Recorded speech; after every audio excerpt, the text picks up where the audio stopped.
Bonjour, brick fanatics! That is the extent of my French. I have two absolutely brilliant Parisian Lego sets to discuss with you today. Mona Lisa, which unfortunately I don't have any photos of, and Notre-Dame, which thankfully I do have quite a lot of footage of, thanks to Roch Kobe, the designer behind the set.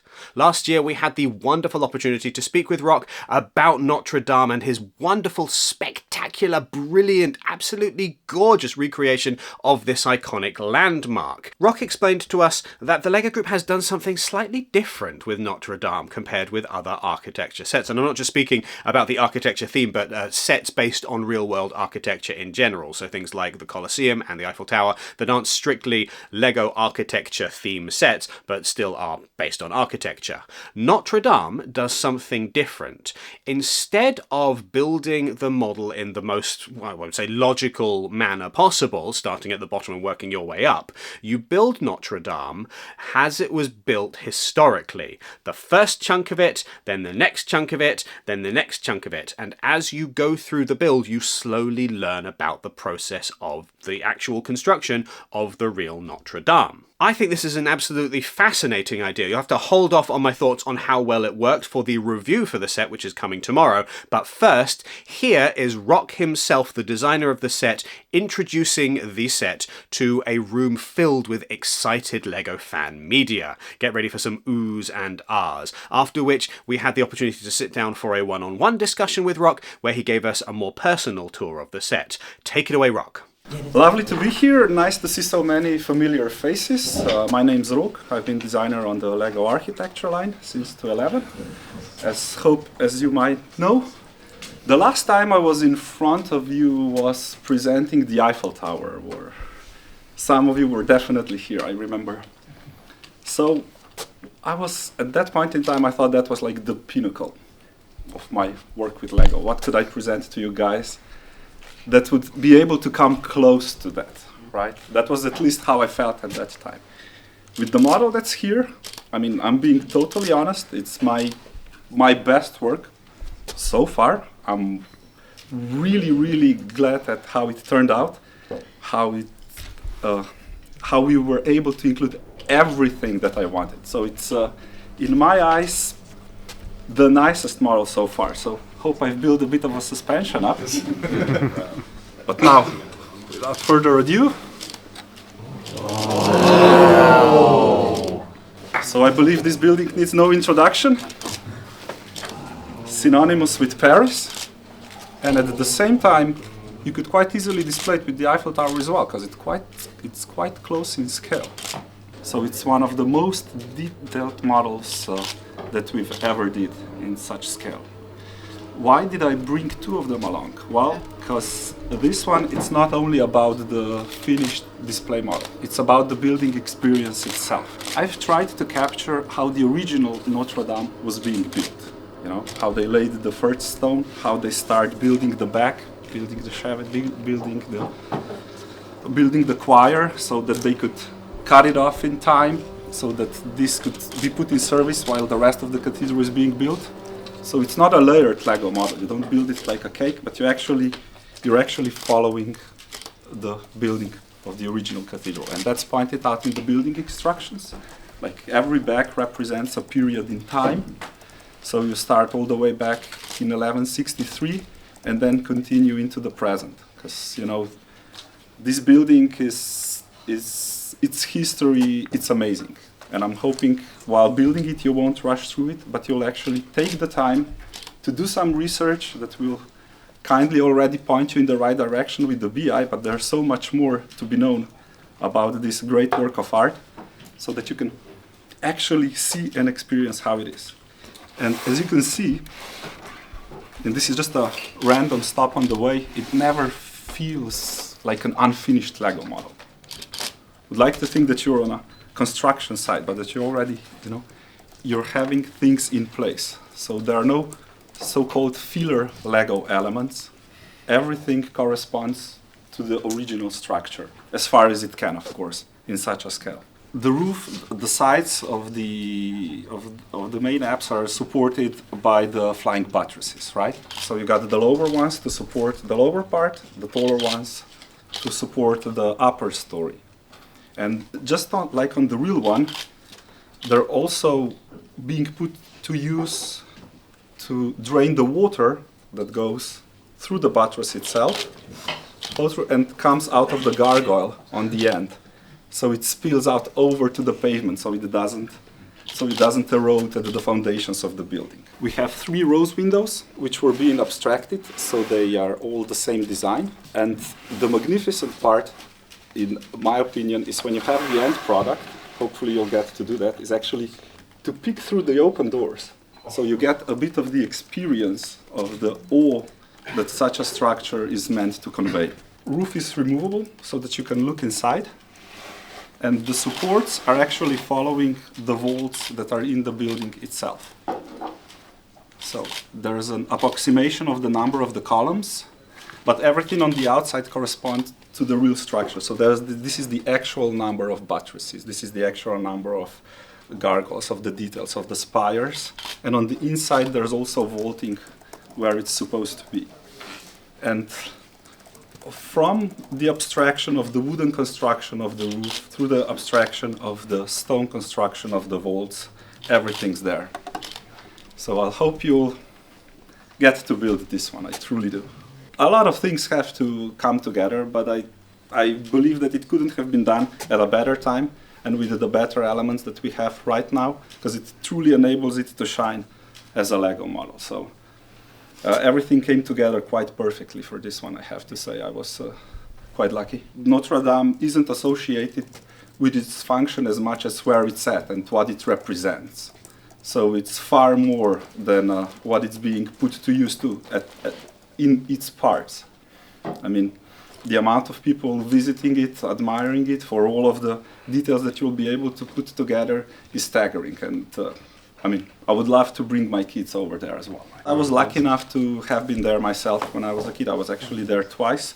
Was never able to climb up to see the gargoyles and the towers up close, but I hope they get it right with the reconstruction and that we'll actually be able to do that. There's no such thing as an original on this building. As soon as one part was completed, another one was already being worked upon and improved. So it's a constant process through the years. So, and you get to experience part of that in the BI. For example, you don't build the little choir chapels just as a detail. You don't build them where you normally would, but you build them far later because they were added at a later time. I mean, the beauty of it is, when they were planning this thing almost 900 years ago, right? It wasn't they didn't make it as complicated as you would think. So it translates amazingly well in Lego. Like the modules that the builder used were quite easy to pull out, to analyze, and then translate into Lego form. So obviously the rounded part that we have a few challenges in doing in Lego, but that hopefully just provides for a nicer building experience for you guys. So it's not as repetitive as it might seem. But the translation itself was just beautiful. It just flowed. So it really sprung up nicely. I think among his many talents as a designer, and there are many, Rock also may just be the LEGO Group's most charismatic and dynamic designer in terms of these presentations. He's absolutely got that sparkle. He continued that from the group presentation into our interview, where we had the chance to sit down with him a little bit more intimately and have him discuss the set in greater detail. Indeed, at one point, he was so enthusiastic about talking the set that I had to interrupt him to get a question in, because he was just so thrilled to have the chance to talk about this wonderful thing that he had built. And so this is just an absolutely brilliant look at the process behind building the set. So I actually brought you 2 models today.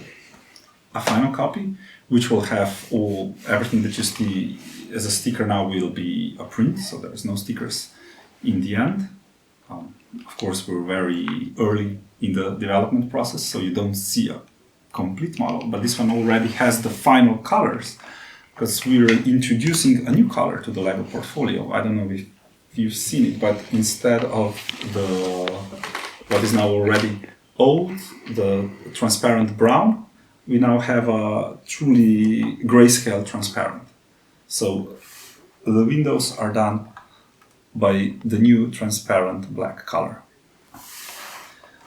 why I brought two is this model, its strength is not just the finished product. It's not only a display piece. It's actually, I think, the best building experience in architecture to date, because you're actually being shown through the actual building of the Notre-Dame Cathedral. So you start in the year that the first foundation stone has been laid, and then you continue. And you continue not with how the Lego model would best work, but you actually continue at how the real building was being built. So you see that that part of the building has actually been roofed over way before they've started any work on the transept and the main nave. So you just build that, and you just build a part of the base plate too. So you start off with a compact model. Yeah. So So you were saying when we were talking about the Eiffel Tower just a second ago that you build the kind of the I-beams inside to give it that history. Is that something that you often do with the architecture range? Like, is that how you think about it as you do it? I try, but of course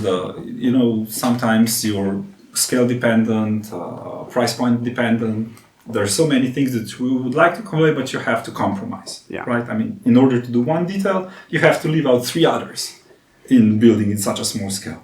But not with this one. It truly has a lot.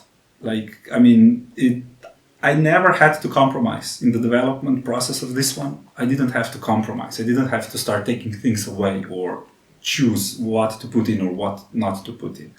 So in that way, it was actually a very smooth process for me. So it made for a very extremely pleasant process. But what's amazing is that the end result looks great, but the way you get to there is super interesting as well. Because you can see that this is just, it's just a part in the process. It's a random part in the building instructions. Let's say you're at page 100, but you don't feel that you're looking at a half-made Lego model, because everything you look at it is finished to a certain extent.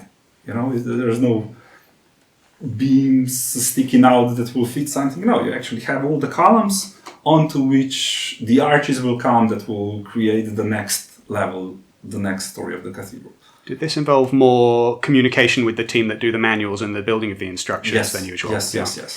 So it was a very close collaboration because we really wanted to convey everything.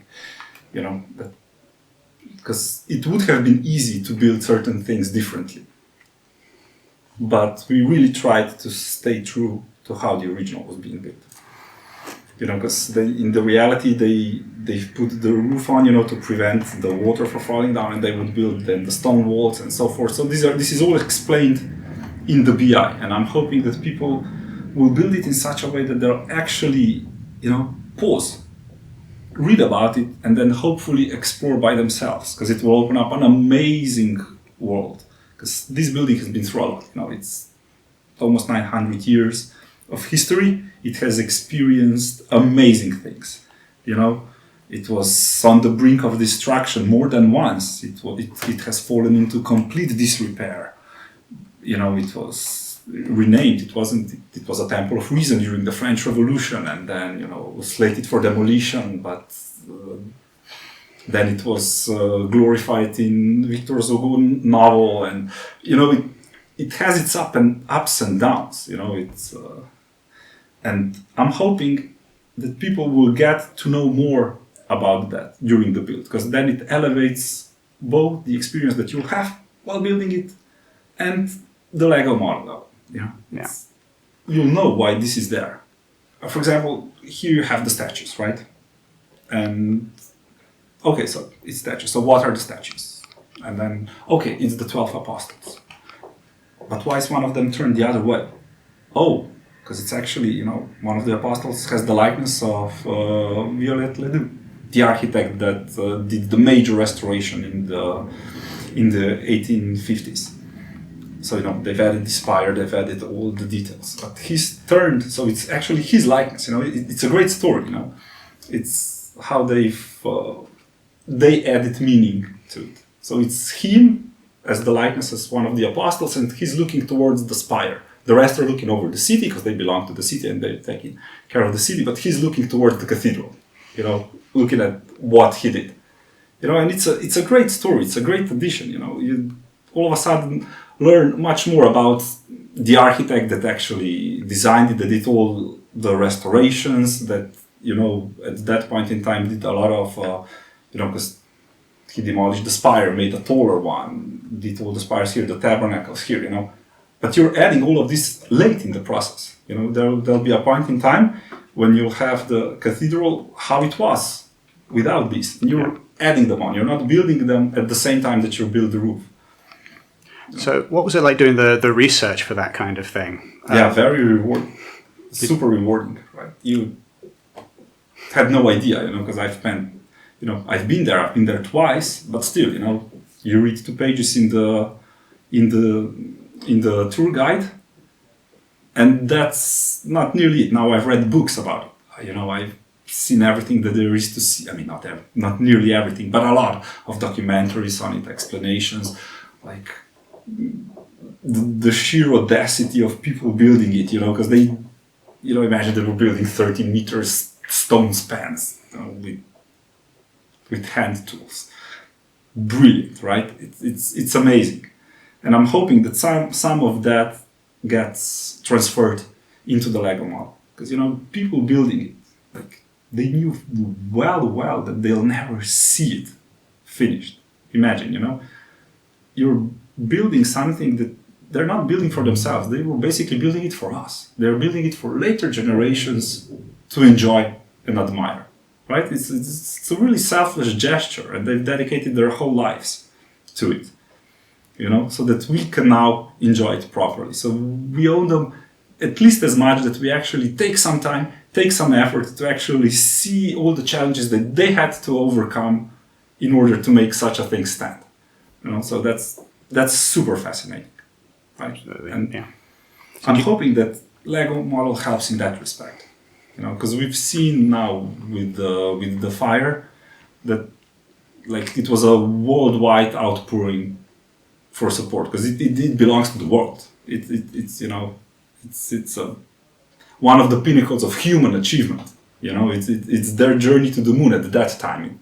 It's wow, right? And I think we should all be able to celebrate that. And now with the Lego model, we can. And there you have it. That is Notre-Dame Cathedral. This and the Mona Lisa have both been revealed today. Apologies that I can't say more about Mona Lisa right now. What I can say is that a review for Notre-Dame is coming tomorrow. Spoiler alert, there are a lot of Lego bricks in it. Who could have guessed that? But we will be going through the set, through those different chapters of the build one by one to get the full experience of building this thing.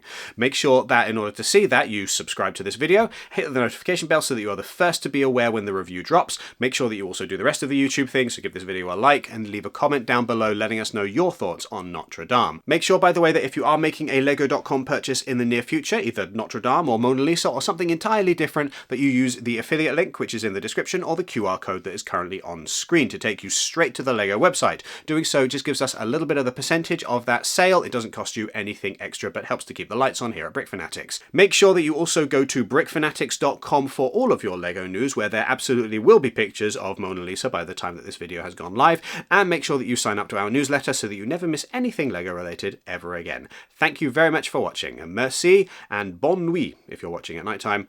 I don't know how you say goodbye in French otherwise. Au revoir, that was it. I blame the British education system. Sorry about that.